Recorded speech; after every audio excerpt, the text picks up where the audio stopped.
আমাদের বিশ্বাস কৃষ্ণনগরের ঐতিহ্যবাহী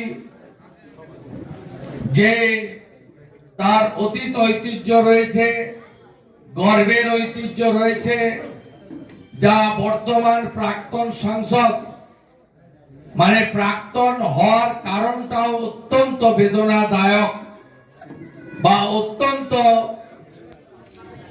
আমাদের ক্ষেত্রে কৃষ্ণনগর এবং বাংলার ক্ষেত্রে লজ্জাদায়ক। সেই জায়গায় হারিয়ে যাওয়া হৃত গৌরব ভারতীয় জনতা পার্টির নেতৃত্বে রানীমার অংশগ্রহণের মধ্য দিয়ে আরো হৃষ্টপুষ্ট বলিষ্ঠ হবে। আমরা রানী মাতা দিদিকে, আমাদের মাতৃসমা দিদিকে, দেবী শক্তিকে, মাতৃশক্তিকে ধন্যবাদ জানাবো।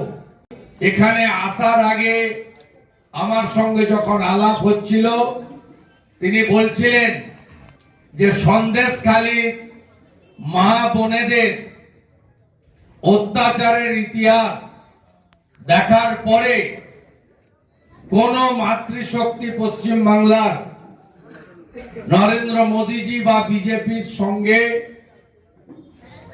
না এসে পারবে না।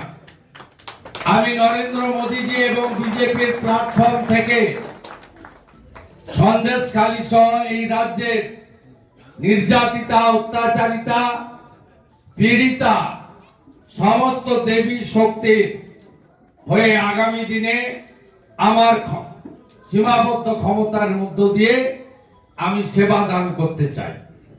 আমাদের সর্বোচ্চ দিল্লি থেকে জেলা পর্যন্ত সবাই একমত হয়ে আমরা আজকে রানীমাকে আমাদের পরিবারে যুক্ত করলাম। এটা আমাদের কাছে গর্বের এবং আনন্দের।